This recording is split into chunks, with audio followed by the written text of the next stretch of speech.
১৯৯০-এর দশক। চীনের হুনান প্রদেশ তখন শান্তিপূর্ণ এক অঞ্চল, কিন্তু সেই সময়ের অন্ধকার গলিতে জন্ম নেয় এক আতঙ্কের নাম, গুয়োচংকুই।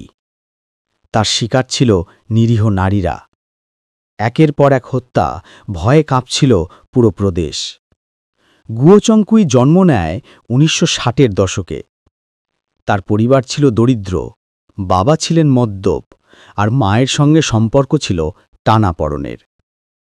শৈশবে বন্ধুদের সাথে মেলামেশা কম ছিল। স্থানীয়রা বলতো চোখে সবসময় এক ধরনের অদ্ভুত শূন্যতা থাকত তার।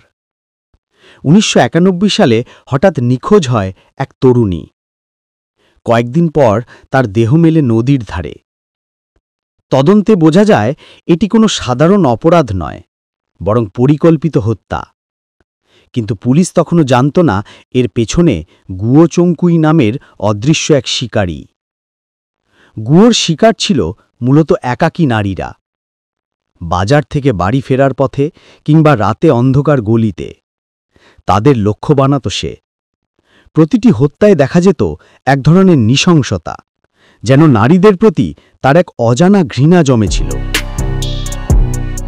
প্রথমে পুলিশ বুঝতেই পারেনি এই হত্যাগুলো এক ব্যক্তির কাজ। আলাদা আলাদা মামলা হিসেবে তদন্ত চলছিল। কিন্তু ১৯৯৩ সালে টানা ৩ মাসে ৪ জন নারী নিহত হলে সবকিছু স্পষ্ট হয়ে যায়।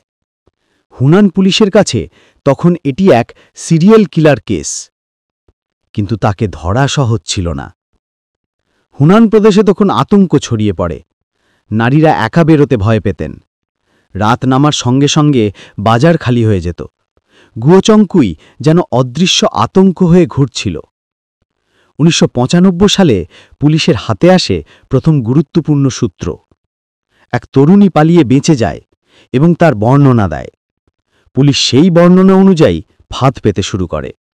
অবশেষে এক রাতে বাজারের কাছাকাছি তাকে ঘিরে ফেলে আইন শৃঙ্খলা বাহিনী।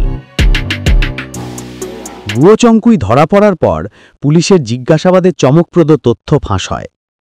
সে স্বীকার করে অন্তত ১১ জন নারীকে হত্যা করেছে। কারণ হিসেবে জানায় শৈশবের নির্যাতন ও নারীদের প্রতি জমে থাকা ঘৃণা। ১৯৯৬ সালে হুনান আদালতে শুরু হয় বিচারের নাটক।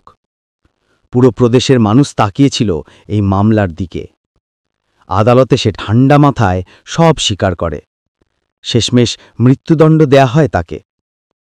গুয়োচংকুই হয়তো শেষ হয়েছিল ১৯৯০-এর দশকে, কিন্তু তার গল্প আজও মনে করিয়ে দেয় একজন মানুষের বিকৃত মানসিকতা কিভাবে পুরো সমাজকে কাঁপিয়ে দিতে পারে। হুনানের মানুষ এখনও সেই আতঙ্ক ভুলতে পারেনি। গুয়োচংকুই, এক নাম, এক অভিশাপ।